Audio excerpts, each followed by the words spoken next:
Good evening, Alabaster. Welcome to our virtual town hall. Just as a reminder, as we get started, I start every one of these virtual town halls with the same message. The reasons why these exist. And when I first got in the office about 5 years ago, we wanted to improve our level of communication, our transparency, our engagement with our public. So we came up with a number of different ideas. First and foremost, we hired a public information officer. So if you follow the City of Alabaster on any of our social media, Twitter, Facebook, Instagram, Mr. Neil Wagner handles all that. So we push a lot of content out through those social media channels to keep our residents updated and informed, because we know and we understand life gets busy and not a lot of people can make council meetings. After each council meeting, one of our council persons, one of our council reps, will give you a video recap. So those are pushed out on our social media. So we go through everything that happened at the council meeting. But we also came up with this idea just as another opportunity to get some questions and some feedback from those that can't make the meetings on a regular basis and may have questions as to what they see going on in the community or what's around the horizon that could be potentially coming that they have questions about. So these virtual town halls are done live. They're done on Facebook Live. So we'll take comments. If you have any questions or you want to get something answered or just make a statement, please make your comment down in the comment fields, and we'll do our best to address those at the end of during our recap. We're going to try to kind of give you some updates for about 30, 40 minutes and then spend about 10, 15 minutes or so, or however long you want to send questions in, making sure that we address your concerns. The big thing going on in our community right now is next Tuesday. Next Tuesday, August the 26th at the Restore Building from 7 a.m. to 7 p.m. is our municipal elections.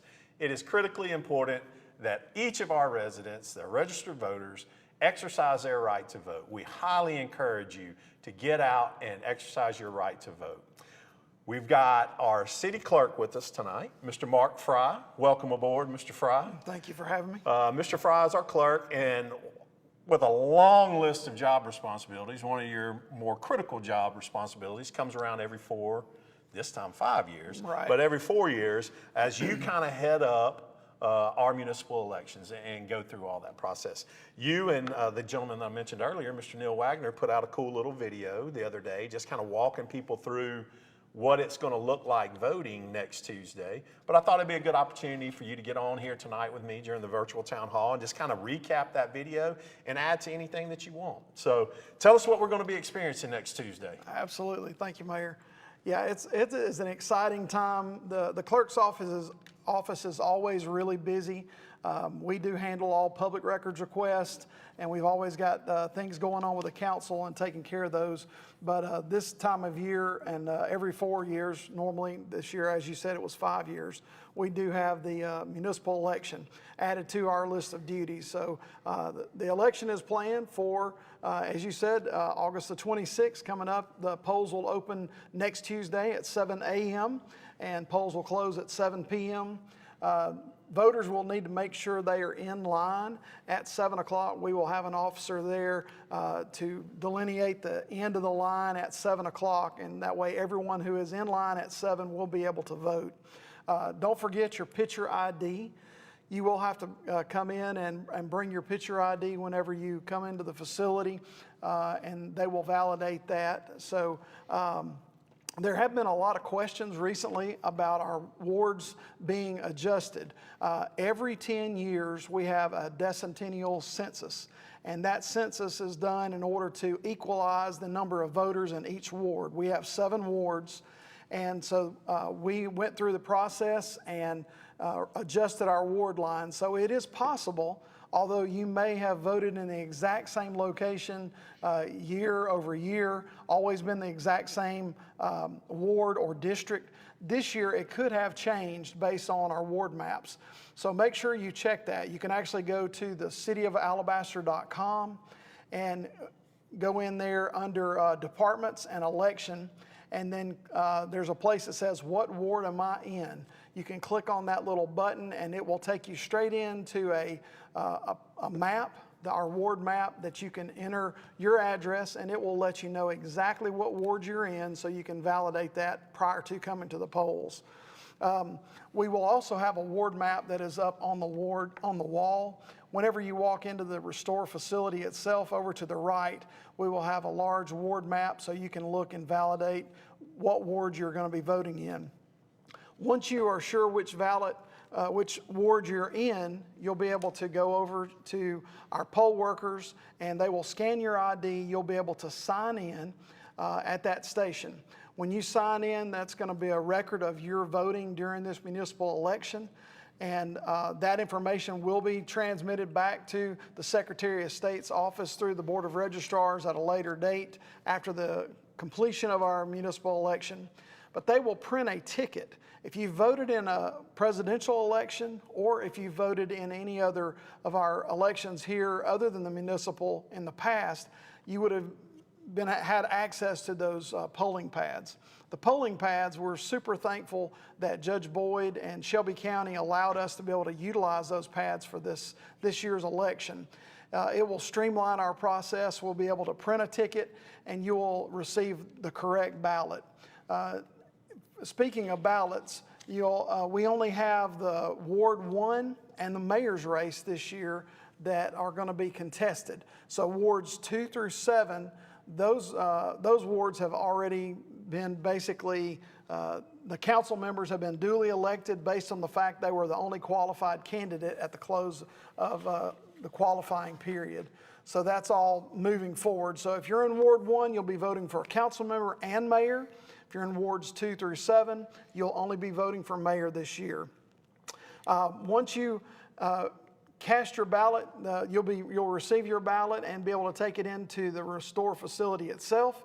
We will have tables set up where you'll be able to fill out your ballot, complete it, and then take it from there on over to the voting machines where you'll cast your ballot. Once you place your ballot in the voting machine, you'll be given a I voted sticker and be able to exit the facility. So we're optimistic that this year the whole process should run much smoother and it's going to be more similar to what people are used to when they're working in the general election. Well, thank you, Mark, for sharing all that. And to your point, what you said, we've got a lot of voter information, not only on our website, but also on our social media outlets. You know, we have already been putting out content of, all the different stuff that Mark just shared with you tonight, as far as where to go, when to show up. Just as a point of clarification, Mark referenced if you're in line by 7 o'clock, that's if you're in line by the 7 p.m. The officer will cut off anybody that tries to jump in line after the 7 p.m. Date. But I just wanted to make sure that we clarified that. That was the 7 p.m., not the 7 a.m. one. That's right. Very exciting to be able to use this new technology. If I understand correctly, we're kind of a pilot. We're the only city in Shelby County using these this time? We are. We are the only city that runs in districts that actually is utilizing it. They have allowed Hoover to their portion that's in Shelby County. Hoover is split between Shelby and Jefferson County. They've utilized polling pads for Jefferson County for many years, but this year will be the first time that Hoover will also be able to utilize the polling pad. So we're very thankful that we were able to pilot that, and I think the plan is in place for the 2029 election. The county has expressed that their plans are to utilize the polling pads for every municipality who would like to utilize them. Well, that's great. I mean, especially in the year 2025 and then in 2029, we should be taking advantage of technology. But Mark, you talk a lot about what led up to this, and I want to give kudos to you, your deputy clerk, Lisa, our GIS officer, Beth, everybody kind of worked together along with the county to be able to put all this data in these polling pads to make sure that everything's correct from a ward line. But also leading up to the past couple of weeks, we've had a number of poll workers. Could you talk about like the number of like volunteers we have and what it truly takes to get this municipal election taken care of? Absolutely. Yeah, we've got 28 poll workers that are going to be utilized during this election, and all of those workers have to be trained. So we've had two in-house polling classes that were actually done here at City Hall, and we've invited those poll workers to come in, and they have all been trained. That is state law that they have to be trained. There was also a class that some of our workers participated in down in Columbiana. So this is not something that is done easily. It's a pretty heavy lift, and when you're talking about the amount of staff that it takes to pull these off, then it is significant amount of time that these people are going in and being willing to work. So we appreciate them working. I'll also note too that tomorrow, the 19th, is actually the last day that we can receive absentee ballots through the mail. People who are not going to be in town, or if you have a qualifying reason to vote absentee, you're able to do that, but we would have to receive Absentee it. ballots or absentee applications? Absentee applications. Okay, so as long as I apply for an absentee ballot by tomorrow, Tomorrow, it would have to be received in the mail. So by the time this airs tonight, actually, they would need to be in the mail and postmarked, and they would be delivered. Now, if you have someone who would like to come in and absentee vote in person. so they're going to be out of town that day, Right. August the 26th, and they want to make sure that they vote. They can still come see you? They can come see us up through Thursday. Okay. And we can take those in-house and be able to provide them a ballot, and they can put it in a secrecy envelope and be able to cast their ballot in advance. But that cutoff is on Thursday. Awesome. And I don't mean to put you on the spot, but what percentage do we look at when we talk about the municipal? We talk about the importance of everybody getting out to vote and not relinquishing that right to vote and not thinking that it doesn't matter.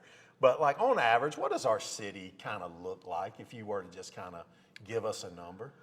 We have 24,000 roughly voters, and we will be pushing 25 to 30% at the most to vote. It's probably going to be less than that.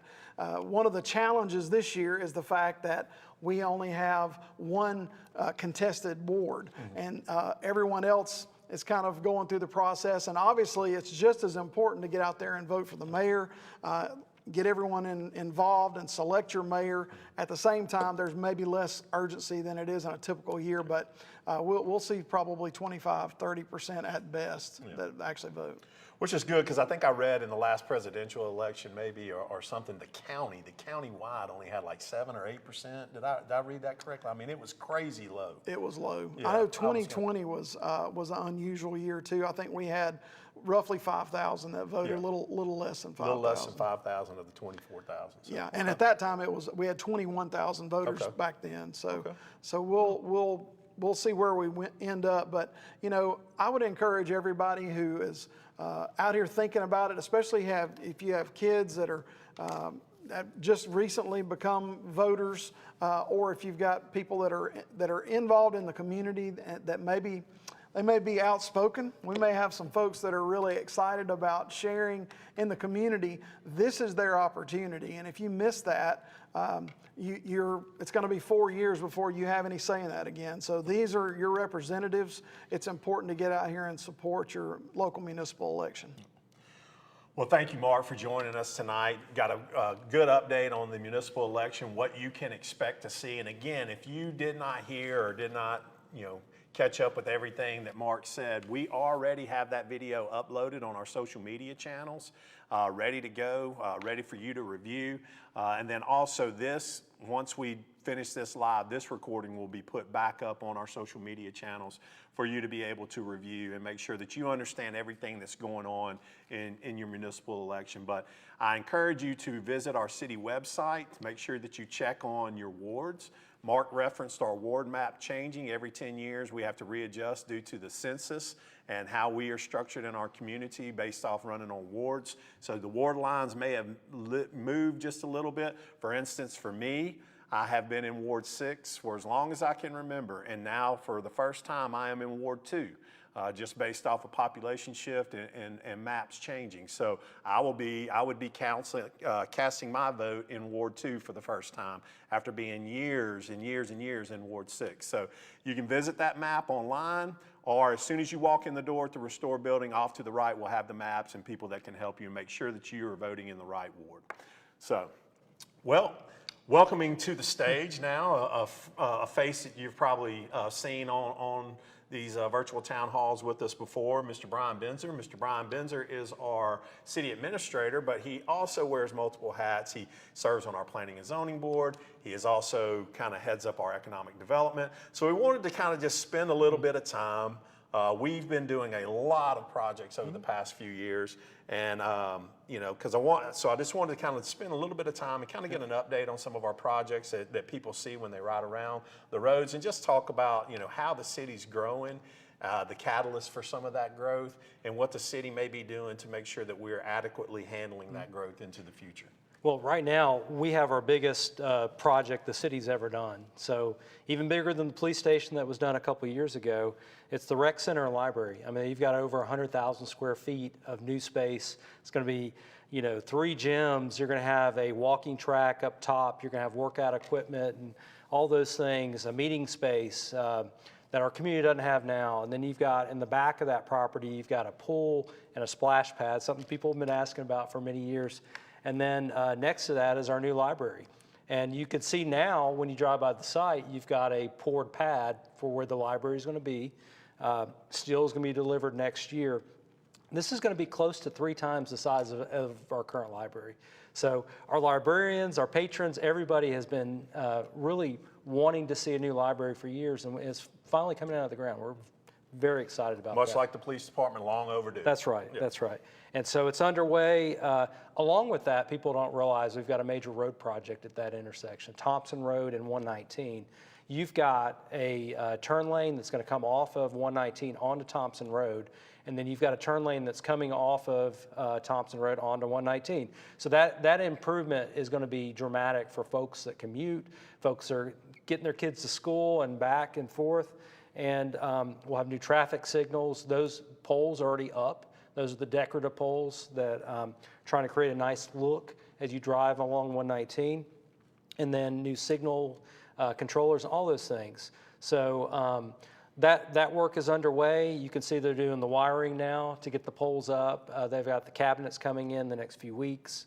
And the turn lane itself is going to happen at the time we get all of our utilities underground and finalized. And that's underway as we speak. Yeah, we're hoping to, if I'm not mistaken, I talked to some people today. So the goal, I believe, is to have all these utilities underground and the resurfacing and everything done by the end of September. That's right. So that'll be nice to be able to have that new intersection fully functional well before the rec center ever opens. That's right. And then alongside, in tandem with the rec center, another exciting project, we have worked with the city council, approved a developer to be part of that. Liberty Properties out of Auburn. They own part of Stadium Trace in Hoover, you know, where you've got the Melt and the Taco Mama and all of that. So they're developing about 20,000 square feet. And it'll probably be multiple buildings broken up with a green space. Really excited about that. They sent out a perspective to different restaurants and shops to gain some traction and interest from the development community. So what the people are seeing on the screen right now may not be what the actual development looks like. This is just one of the concepts. That's right. But it does include roughly 20,000 square feet of retail commercial space where we're really trying to gear towards that family-centered restaurant type sit-down meal. And hangout spot. Yeah. You know, we've got all the football games and baseball games and everything else, not just at our complex right next door with Larry Simmons, but also down the street, Thompson High School, Thompson Middle School. There's a lot of activity on Thompson Road in this center part of the city. So we're super excited about all these improvements and this new development. Yeah. It is. It's really going to kind of change the face of 119, especially when everything's open and the things that we're doing. But I know that's probably the largest one, but probably the longest standing thing that we've heard about is probably District 31. That's right. People ride by. We constantly get questions about that. So just as kind of a reminder, just remind people where we are in that. Yeah, so what you're seeing on the screen now, phase 1, this is basically phase 1 for the project. It's called the shops. And you've got about 35,000 square feet. You know, what that means, the types of businesses that are going there, most of them are going to be restaurants. You got Five Guys, Chipotle, Cava, First Watch. I mean, those are all great names. We did a survey on Facebook last year where we asked folks, well, what do you want to see in Alabaster? What restaurants do you want to see? And that was probably one of our biggest posts on Facebook. And folks said all those names, and there's probably some other ones that they said that are coming in the future phases of the district, but that's going to be what some of the first names that are coming out of the box. Okay. Well, that's exciting. I know we've long talked about District 31 and the shops there coming at the front of fronting US 31. Yes. Shooting for first quarter next year, maybe. Yeah, I think you'll have some that are trying to get open towards the end of the year. More likely, it's going to be the first of next year. Okay, well that'll be exciting. We'll definitely offer more options for our residents, and as we continue to grow, our residents want more variety, more options. I constantly hear about not the same old thing, not the same old chain. So that's good because those are all be new to market, and super excited about that.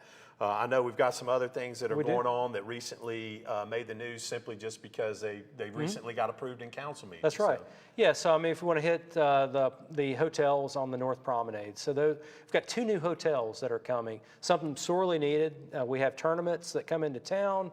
We've talked about the junior college softball tournament that comes every year at Veterans Park. A lot of those families, we only have 2 hotels now. And so we can't put all those families in our 2 hotels. They go outside the city. Now we're going to have a Hampton Inn Home 2 flagged hotel right there at the North Promenade, right across from Jim and Nick's. You've got about 138 different rooms. There'll be a little bit of meeting space, and so we're super excited about that. Right next door to that, this is the hotel that's currently under construction now. That's a Marriott branded town place and Home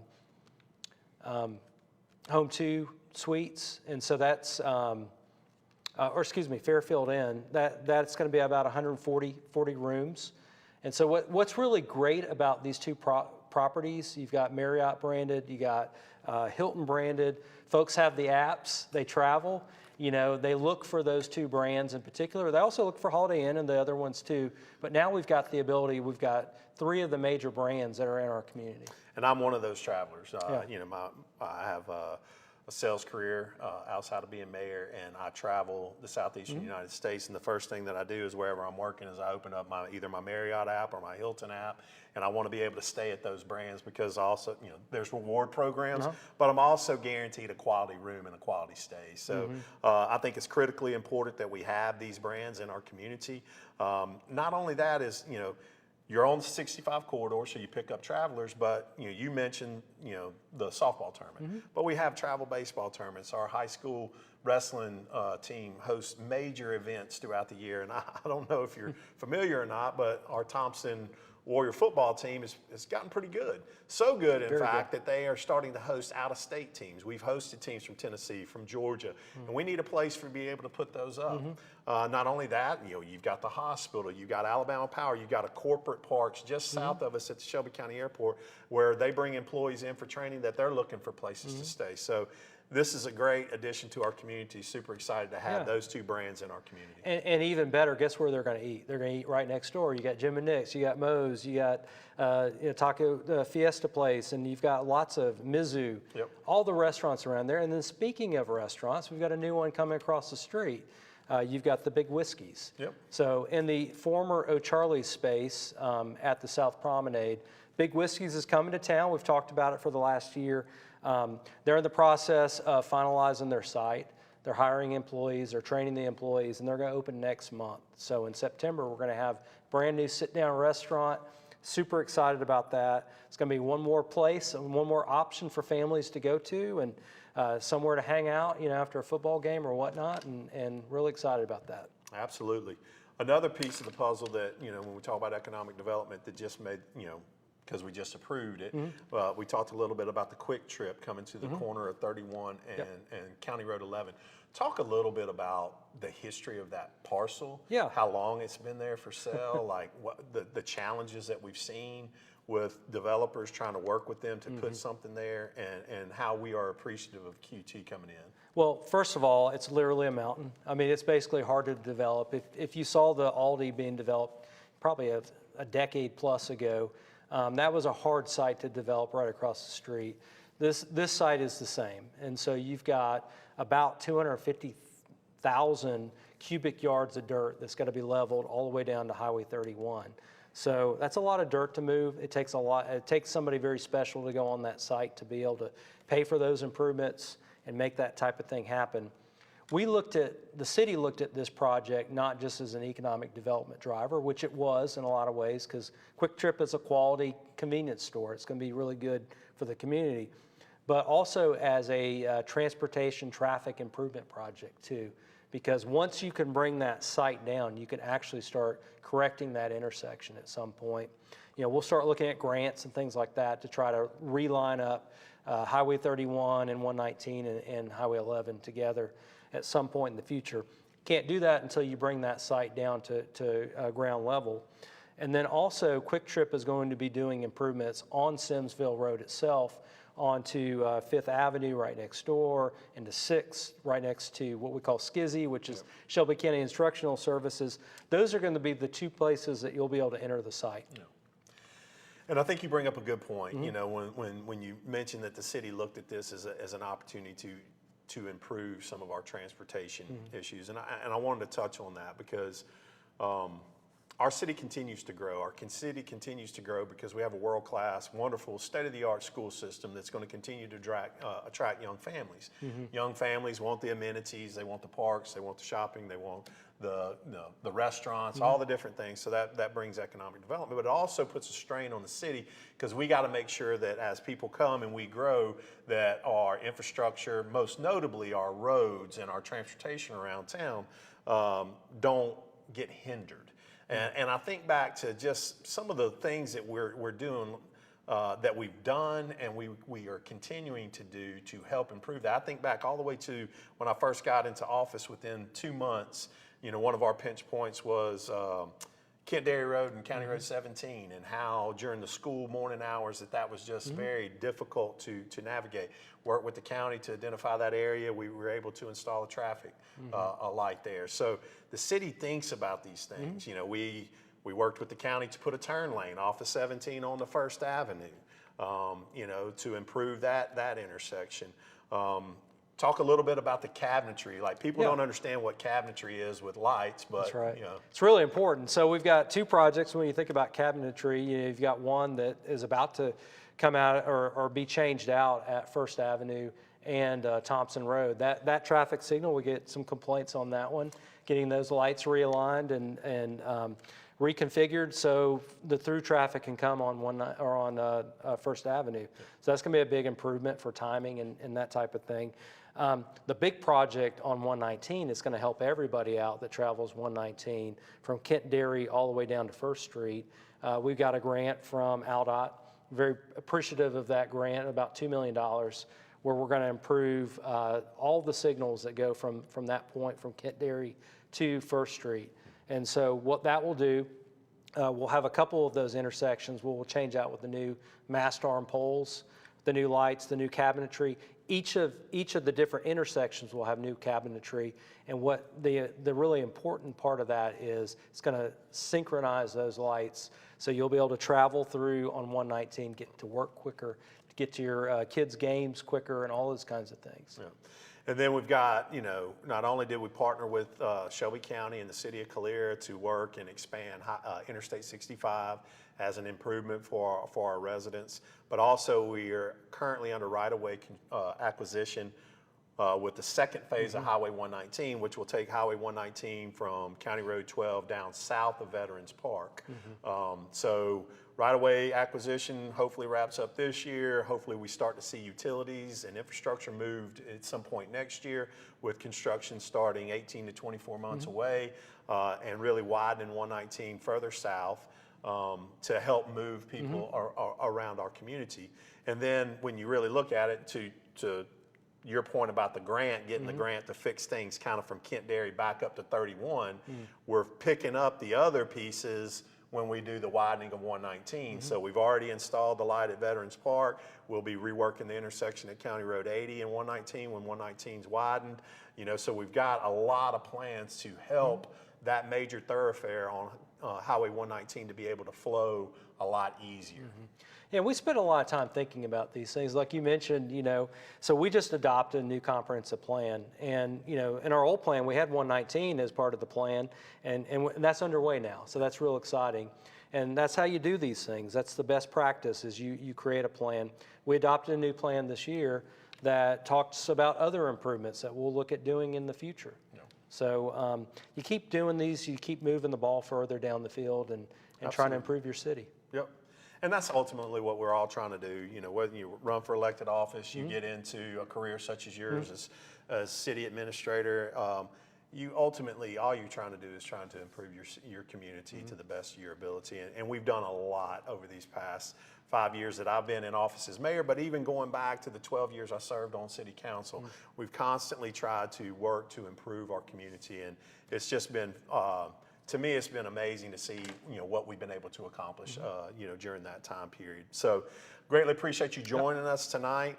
We're about 30 minutes in, so we don't want to keep you too long, but hopefully you've been piling on with questions, and hopefully we have an opportunity to answer some of those questions before we wrap up tonight. But again, I want to thank Mark Frey for joining us earlier, our city clerk, to talk to you about everything that's going to happen next Tuesday, August 26th at the Restore Building from 7 in the morning to 7 at night. As our municipal elections.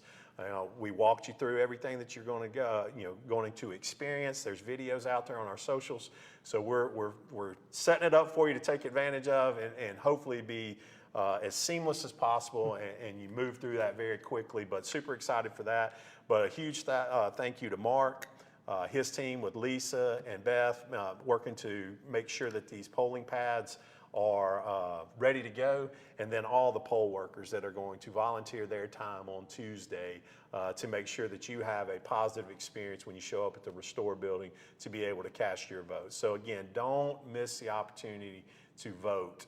It's one of the biggest gifts that we have as citizens of the United States of America. So please make sure that you do that. And Mark, we'll kind of turn it over to you to see what kind of questions we have. Sure, we've got a couple of questions about the municipal election. I think we probably have covered it, and I think we may have already answered, but again, just making sure that everyone does know it's the Restore facility. Yes. So even though you may have voted in a primary election, presidential election at Kingwood or Evangel or another polling location, the only polling location that we have is the Restore facility. So that's where you'll go next Tuesday. Are you mic'd right now? Yes. You are? Okay, so everybody out there heard Mark. There always seems to be confusion as to where I vote. This is a municipal election, so we're all going to vote, everybody in the city, in one location, and that is the Restore Building. And everything that you need to know is on our city social medias or on our city website. So please make sure you get out next Tuesday. Okay, also we have a question from Kelly. How is the infrastructure and how are our schools going to keep up with the new homes being built? So, and Brian can pile on, but we don't do anything that our school system is not involved in. Right. Like meaning anything that's coming to the city from a commercial development. Think about it. The city, our school system wants to know about all these things because whether it's a commercial development, bringing restaurants and stores, they're excited to hear about that because of the 1 cent sales tax that they're going to be able to collect off a new store or a new development or whatever. But then also from our residential development, we meet with our school system pretty regularly. We just had a meeting with the superintendent, the Board of Education, and all of our city council members. We toured our the new Board of Education building. Well, we heard Dr. Vickers talk about his excitement about our growth as a community and that he looks forward to our growth, especially bringing younger families to our community. Where we want to be able to grow is with our young families. So we heard, a message from our superintendent talking about, the need and the importance to continue to attract young families. Right now, we get move-ins or transfers typically in the high school, and we really need to kind of start building that out, in the younger grades. We also heard him talk about our population, for all the growth that we've had when we took over Alabaster City Schools 13 years ago now. we had roughly the same amount of students that we do today. Now, we had a transition period of where we lost some kids that transitioned out to county schools, and we've plugged that back in. But we are essentially basically at the population levels that we were 13 years ago in our school system. So again, we don't do anything that we don't talk about our school system, and we are in lockstep agreement with how this city continues to grow. The other thing the school system brought up, superintendent brought up, was our teachers. You know, they want to find housing in Alabaster. They want to find a place to live because they want to live here. They want to raise their families, you know, once they start families and whatnot here in our town. So, and the other piece of the puzzle about that was we talked about infrastructure. Now, infrastructure is unique because not a lot of people see infrastructure. But we just did a video. We held a council meeting at our wastewater treatment facility. It's not new, but we just spent over $5 million investing in our wastewater treatment facility to make sure that we are capable to handle any future growth.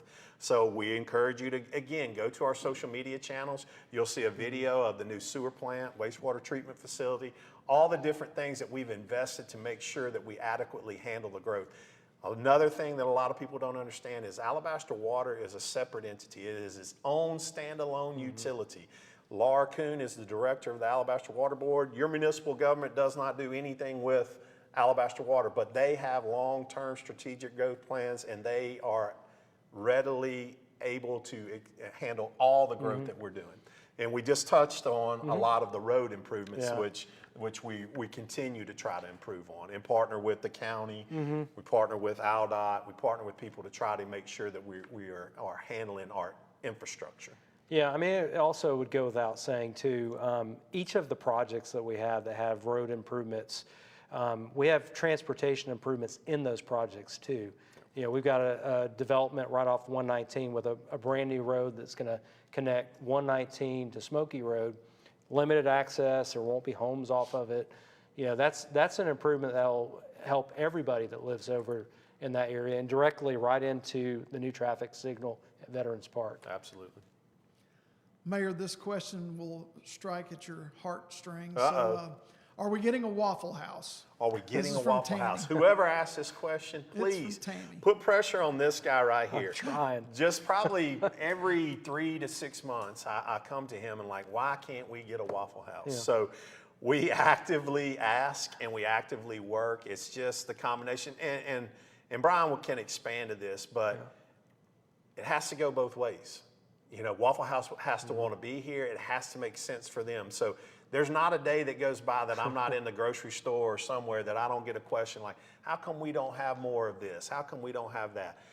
We want to, we attract, we work with these developers. We tell them what we want to see come to our community. It's just that matching up and making sure that all parties agree that they want to see this happen. So Brian, you can speak to my passion for the scattered, smothered, covered, hash browns. I'm with you, Mayor. I'd love to have a Waffle House here, and I've reached out to them many times. I can tell you they want to be here, but you know, corporations are tricky sometimes on making decisions. You know, it comes down to sometimes the price of eggs for a decision that they want to wait and pause or something along those lines. The other thing is too, I mean, people talk about restaurants and wanting to open or new restaurants coming to town. You know, we really need more entrepreneurs. We need people that want to open their own businesses. You know, we will have a new one just down the street over here. It's a gaming business. It's going to the former Frou building, the White House that's right at 11th and 119.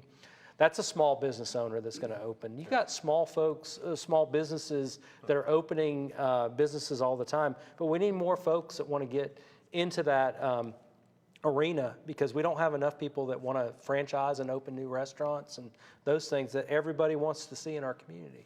And when they do open, then we have to support them. Yes. You know, we have to support them. We have to, we have to go to their restaurants. We have to go to their gaming place. We have to support them locally because small businesses are kind of the backbone of your community. So we have to support them by our attendance, by us showing up, by us purchasing goods and meals from those small businesses. So, we do everything we can to attract as many people as we can, most notably Waffle House. So anybody out there with a connection to Waffle House, we'd love to have you. Yeah, and if there's other folks that you want to see, please let me know. Let the city know. We really do reach out to these businesses. We want to see them here as much as you do, believe me. Okay, speaking about economic development, Corey asked, will District 31 be similar to the Summit on 280? Similar to the Summit on 280, I'm assuming kind of like open air, you walk from store to store, then yes, absolutely. I think the long range plans for the big district, which will house things like Academy, Hobby Lobby, wholesale grocer, whatever the developer called that. I don't want to get in trouble, so I think he said a wholesale grocer. Did I say that? That sounds right. Okay, Yeah. all right. So, but in the middle of the district, if I'm not mistaken, they'll have what Like they a main street. Yeah, they term as a main street that they want to see as a kind of an entertainment district Yeah. with shops and restaurants and things like that.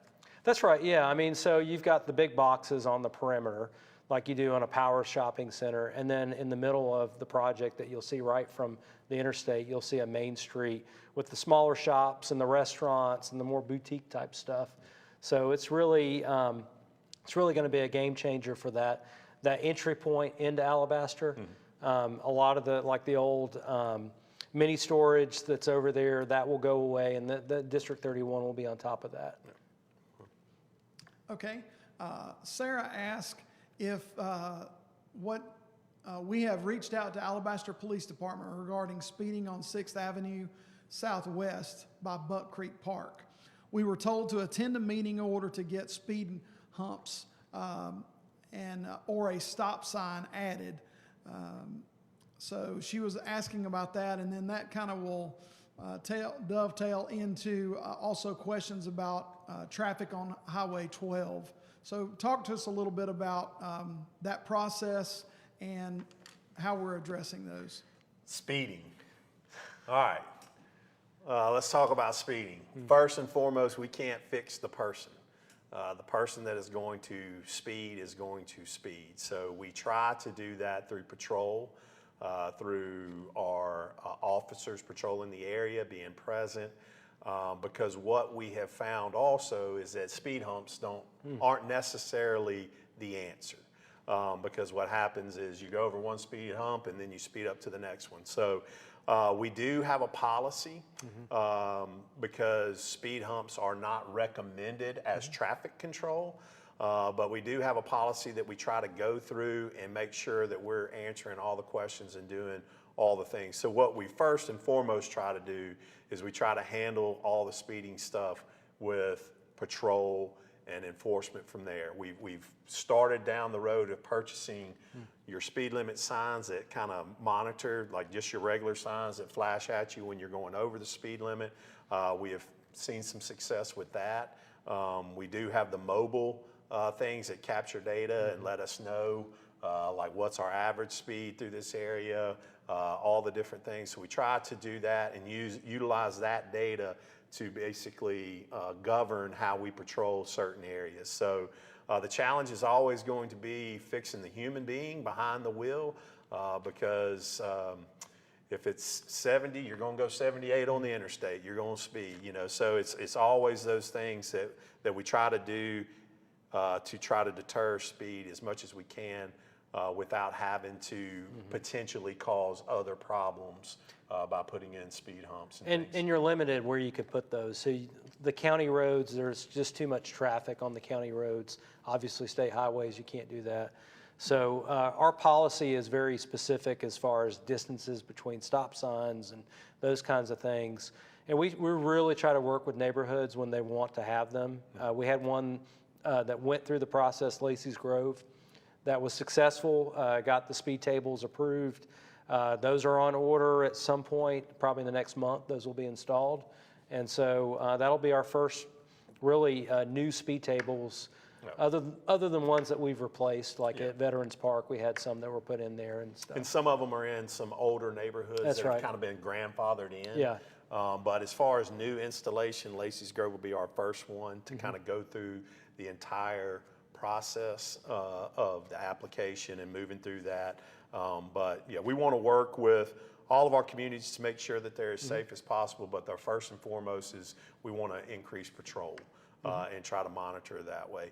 I think that carries us into a question about County Road 12, and I'm sure that this County Road 12 discussion has to do with a new housing development that is coming on down County Road 12. All of that, when the decision was made to, well, there was a lengthy decision, annexing property, the property in question was in the county, doing all the different things. So you referenced earlier the parkway that will go from 119 to County Road 12. No houses will be built on it, so it's an opportunity to move traffic. We also talked about Highway 119 being widened, so hopefully Highway 119 carries the majority of that brunt of traffic. Also, just working with the county, Smoky Road or County Road 12 is obviously a county road. So not only do we work with the county on traffic counts, the impacts that we can anticipate seeing from a housing development go on to County Road 12, but also a big part of that is also the county and the ALDOT redoing the Shelby County Airport exit. So if you're familiar with going down to the Shelby County Airport to get on the interstate in the morning, that area kind of backs up, but they have a master plan to improve the flow through that area to get people back to the interstate and off the interstate quicker. That's right. So that helps Alabaster, helps Calera and county residents. yeah. So there's always plans. There's always traffic plans and all the different things, traffic counts, all the different things. Everything is accounted for, but we can't account for some people just don't want to see growth, and that's fine. I completely understand it. I've lived here all my life. A lot of the people that are my age or older, my friends' parents, they fall in that bucket of wishing that we didn't have another house built, that we didn't see another car on the road. And with a school system like Alabaster City Schools, that's just not going to be realistic moving into the future. We're going to be a destination for young families. So it's again going through all the different things that we've referenced before in the past, in this meeting and this town hall, all the steps that we put in place to make sure that we are thinking about the future as we continue to grow. And we have a really good planning commission. So all these subdivisions that come to them, they really stress and try to bring out the best in each of these projects. A lot of times they're approving house plans for these projects. They're approving, traffic improvements that may come when they come to split the property up in subdivision process. So they're doing everything they can. They take in public comment to try to make the projects better. So everything that comes in the door is better than when it first came in the door. Yeah. Jeff said that coming southbound, other than informational signs on the interstate, it's hard to know what is going to be there. He's referring to the larger, tall signs for the hotels and for amenities that are offered here in Alabaster. He asked, do we have an ordinance against those high signs to advertise that? With the current hotels that are there and upcoming, it could be beneficial to our visitors to know what the city has to offer. Yeah, I'll let you take the sign ordinance. Again, like having a Hilton and a Marriott brand, I referenced me as a salesperson that travels the roads a lot, utilizing the apps. I know the addresses and with Apple Maps or Google Maps or Waze, all those different things. Now you just plug in the address and it takes you right to wherever you're going. But we do have a sign ordinance, and I think you'll see, if you look off the interstate, you can look at a place like Jim and Nick's that had to get a kind of a variance and do some things from a sign standpoint. But, from a height standpoint, I don't know the specifics on that. Probably the tallest signs would be like the billboard type signs. Some of those are allowed. They've got restrictions on how close they can be to one another and what kind of electronics you can have on them and those kinds of things. The main commercial users, we have basically a monument ordinance that restricts heights and the type of signs that you can have and all of those things, and the square footage too. So a lot of those hotels are going to get because they're way up on the hill, so they get a lot of visibility. So their signage will mostly be on their buildings. Well, so that's a long answer to say, yes, we have a sign ordinance. More than likely, no, they're not going to be 50 feet up in the air on poles. Because of their location, their signs will more than likely be on their building. That's right. Okay. Also, let's see. They're asking about trains. Maryland said, please address the train situation. Can a flyover or tunnel be built to direct traffic when trains are stopped for 45 minutes to an hour or more? Great question. I think as long as I have lived here and probably as long as this town will exist into the future, this will be a challenge for anybody that sits in my seat as mayor, anybody that runs for elected office. Can there be tunnels or flyovers built? I guess the short answer could be yes, but to the tune of 50, 60, 80, $100 million.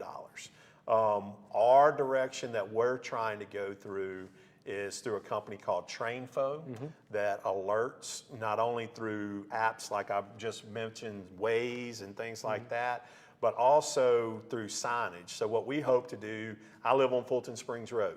I live right beside the railroad track that's right by the quarry.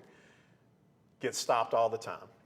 So what we're trying to do is work with TrainFo to put signage down at 119 in Fulton Springs and then out at Fulton Springs and 31 that alerts our public that, hey, there's a train blocking, so they don't have to go down Fulton Springs Road, sit, turn around, go around.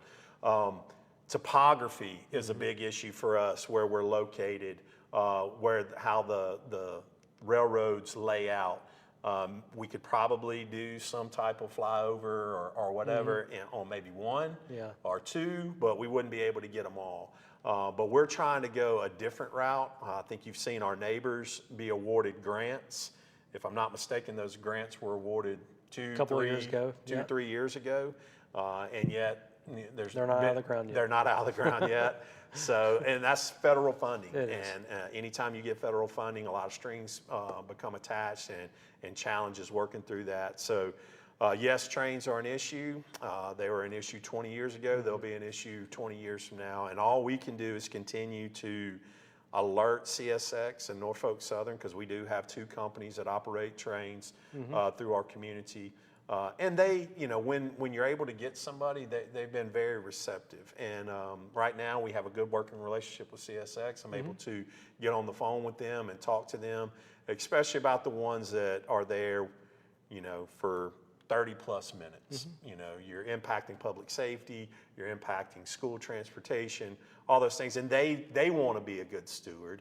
Oftentimes it's unique mechanical failures or dispatch errors or things like that. But we continue to work with our railways daily to try to improve it and to improve the experience for our residents. But the challenge of trying to build flyovers or tunnels, you're into mega millions of dollars, and we've got 6 or 8 crossings that we would love to be able to do that at. And that's just, unfortunately, economically impossible. Yeah, and the other challenge is the rail splits. I don't know if people realize that it splits. I was going to go down that road, but then I was like, well, am I getting too far in the weeds? If you get stopped on one track, if you don't do a flyover there, then you get stopped in the other one. So it's that challenge. We will benefit from what Pelham and Clear are doing, because we run the same line runs through Alabaster, and so as that will increase the ability for the trains to move in and out of those communities. They won't get blocked all the way down to Alabaster. So that's exciting for us. But again, that'll be something we'll all be waiting a long time for. It's not those communities' fault. The federal government takes a while to have those projects go through. But the technology is something that will immediately happen and be very crucial for getting our folks in and around town. And we're hoping to see that technology sometime in the year 2026. That's right. Next year. We're hoping to see that, with the change of leadership at the presidential level. We had to resubmit some of the grant paperwork that we were originally awarded. We just finally got news back that we were re-awarded those grants. So hopefully we'll be able to see those type of things that we want to try to accomplish in the short term, here very soon. That's right. Cedric asked when we will begin to see music at the new amphitheater. So, Cedric, great question. We built the amphitheater last year. I think we've hosted 2 events there, maybe 3. But we just recently have started the process of entering into a contract with an entertainment group that we hope to be able to host, multiple events over multiple months from the spring to the summertime starting next year. That's right. I think we will see some events this fall out there. A lot of moving pieces. You build an amphitheater and you're like, okay, let's host some acts. And then it turns into, well, what about insurance? And what about concessions and bathrooms? And what about, how do you want to handle parking? How do we transport people from here to there? All the different little things that we've had to kind of work through, like once we've got it here. And yes, we thought about all of that before, but once it's here and you see it operational, then you have to rework your plan and you get to see and say like, okay, but yes, in the short term, I think we'll host maybe 2, possibly 3 events this fall. And then really get going next spring and next summer with hopefully some mainstay acts. We don't want to do anything that takes away from Alabaster City Fest. It's the biggest event that we host in our community probably. Yeah. And it'll stay at the high school. And it's going to stay at the high school.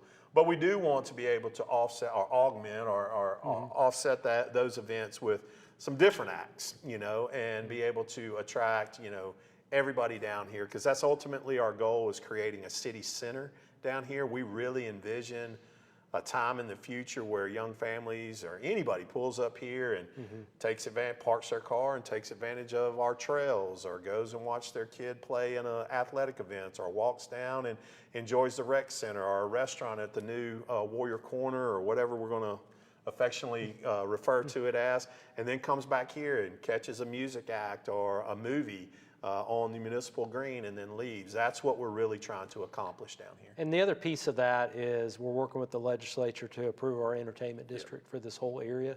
So that'll allow for beverages, adult beverages that you could have out on the green and enjoy the concert. Yep.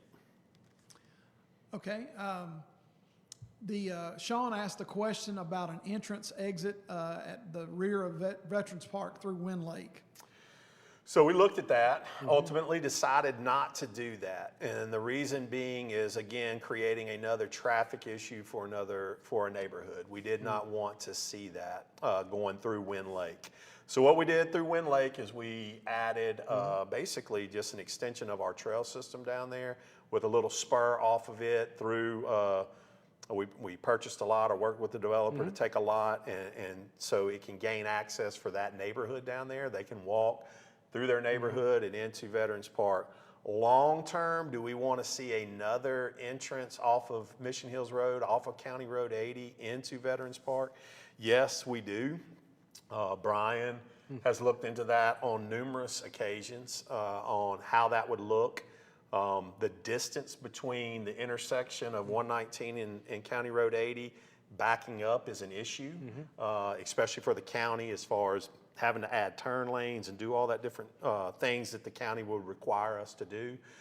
So we've looked at that in numerous different ways, but as far as entering through Wind Lake, no, we will not have cars going through Wind Lake and entering the park. Okay, and most everything else has been covered tonight. Okay. The only thing I see left is the question about addressing stop trains. What app do people utilize when trying to access that information? Okay, the best thing you can do currently is follow our social media and follow, really follow Alabaster Police Department. I don't know, you can go to our social media. Again, I can't impress upon you enough. Like, we put so much content out through our social media because, we want our public to know. But the best place to go is go to Alabaster Police Department, follow them on Facebook and follow them on Twitter. Set up alerts to where you get notified anytime they post. Because when we built the police department, and again, our social medias will have a tour of the police department on our social medias, but when we built the police department, we don't have dispatch in Alabaster. Our dispatchers are through Shelby County 911. So in our dispatch room is now a comms room. They have a wall of TVs with traffic cameras that monitor all the traffic and all the train crossings across the city. So anytime our comms officers see a train blocking a railway, they instantly put it on their social media, their Facebook and their Twitter. So please make sure you follow those and set up the alerts through Alabaster Police Department on their social media that will alert you to like, hey, they just made a post. Let me see what the post is about, because good chance it may be about a blocked railway. Did I miss anything? No, that's great. Okay. That's it. Well, Brian, thank you for joining us tonight. Thank you to Mark for joining us tonight. At the end of the day, we really try to do these things to make sure that everybody is engaged, everybody has the information that they want. But at the end of the day, you have to want the information. We are here, we put it out on social media, put it on our websites. We do virtual town halls, we do council recaps, we do all these different things as a way to keep you informed of what's going on in your city. One more thing that I want to plug for our city is our government academy. This is Brian and Neil are the masters behind the curtain or something that thought of this. So credit goes to these two guys that thought of this. But the government academy, if you haven't had a chance to sign up, please monitor it. We hold about 30. We have about 30 to 40 slots a year. And what we try to do is we do 2 meetings a night for about 6 or 7 months, and you learn everything about your city.